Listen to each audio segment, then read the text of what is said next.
नमस्कार, मैं विशाखा ठाकुर। स्वागत है आप सभी का 3.0 टीवी में। आप देख रहे हैं कॉइन मॉनिटर।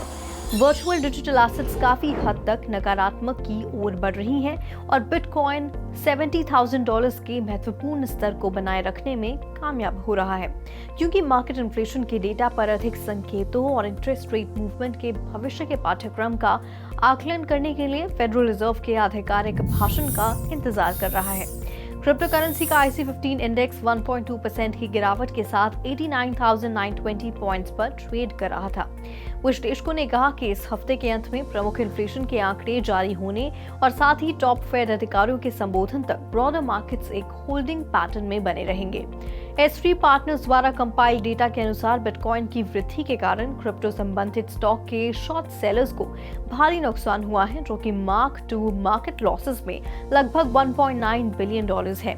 बिटकॉइन की स्पष्ट बढ़त सबसे बड़ी क्रिप्टो करेंसी सकारात्मक बिटकॉइन कॉइनबेस प्रीमियम गैप के कारण है, जो कि कॉइनबेस और बाइनेंस पर लिस्टेड BTC कीमतों के बीच अंतर का ट्रैक रखता है, जो कि न्यूट्रल लेवल पर लौटता है। इसके अलावा बिटकॉइन ETFs ने 15 मार्च के बाद पहली बार पॉजिटिव नेट फ्लो का अनुभव किया है। पिछले हफ्ते बिटकॉइन की अस्थिरता के दौरान ETFs ने लगभग $1 बिलियन का आउटफ्लो देखा, जिसकी वजह से आज की बिटकॉइन कीमत पर लगभग $15 मिलियन का निवेश हुआ। बिटकॉइन हार्विंग में 25 दिन से भी कम समय बचा है। नंबर 1 क्रिप्टो करेंसी एक बार फिर अपने सर्वकालिक उच्च स्तर के करीब पहुंच गई है। एक हफ्ते की गिरावट के बाद $70,000 को तोड़ दिया है।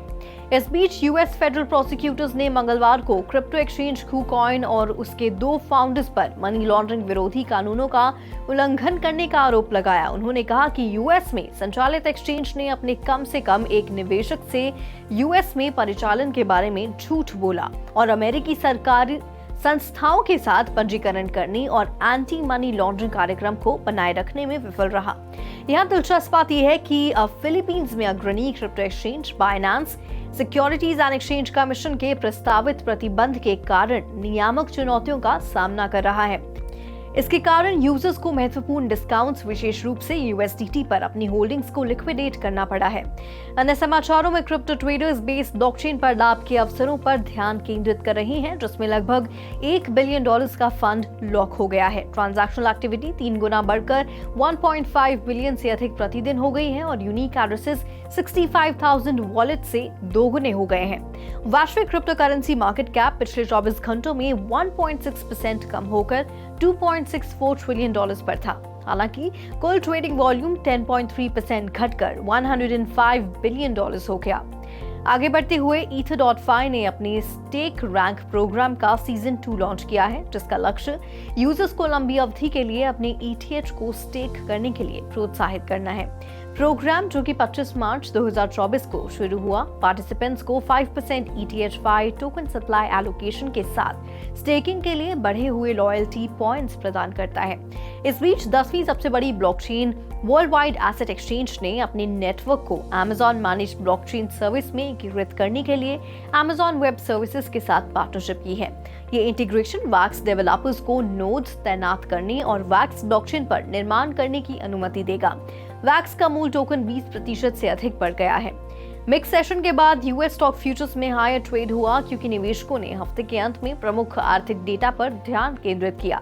डाउ जोन्स इंडस्ट्रियल एवरेज से जुड़े फ्यूचर्स में 0.4% की बढ़त दिखी। वहीं S&P 500 फ्यूचर्स और Nasdaq 100 फ्यूचर्स भी 0.4% बढ़े।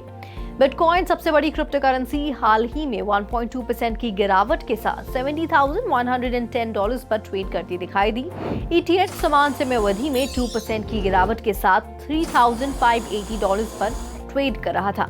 बात करें बाइनेंस के BNB टोकन की, तो वह 2.3% की गिरावट के साथ $578 पर ट्रेड करते नजर आया।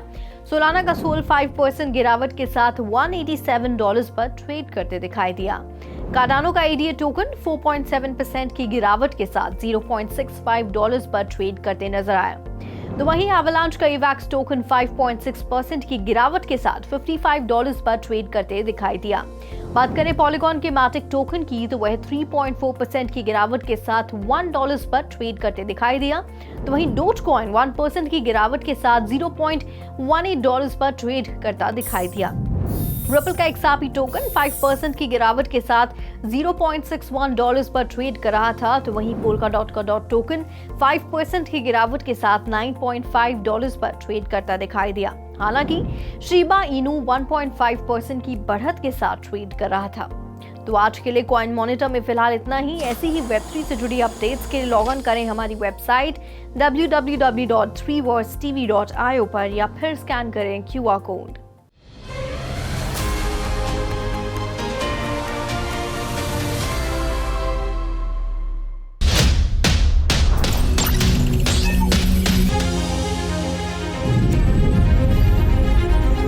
With 3.0 TV, stay connected with the world of blockchain.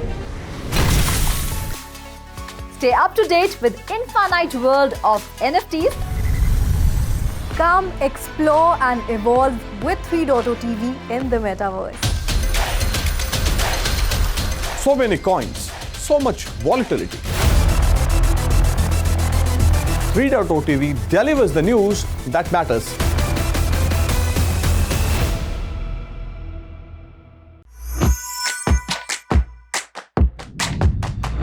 Hong Kong is set to undergo a regulatory shift that could significantly alter its cryptocurrency investment landscape. Authorities are considering allowing in-kind creations and redemptions for spot Bitcoin exchange-traded funds, a departure from the cash-only transactions seen in the US market. This move would significantly impact Hong Kong's financial ecosystem, providing investors with a new avenue to access and trade Bitcoin-related investment products. The potential introduction of spot Bitcoin ETFs in Hong Kong could significantly impact assets under management, growth, and broader market dynamics. This shift could also boost liquidity and trading volumes, positioning Hong Kong as a key player in the global cryptocurrency market. Key players like Mox Bank and Hashkey Group are expected to play pivotal roles in shaping Hong Kong's ETF landscape. Bitcoin ETFs have experienced a positive net flow for the first time since March 15th, with funds taking in 228.97 BTC. This marks the first positive net flow for Bitcoin ETFs since March 15th. The ETF saw outflows of nearly $1 billion during Bitcoin's volatility last week, resulting in roughly $15 million at today's Bitcoin price. The Fidelity Wise Origin Bitcoin Fund won the day with $262 million in BTC inflows. BlackRock's iShares Bitcoin Trust saw $35 million worth of new shares created, followed by Franklin Templeton's Franklin Bitcoin ETF with $20.5 million. With the Bitcoin halving less than 25 days away, the number one cryptocurrency is nearing its all-time high, again breaking $70,000 after a week-long downturn.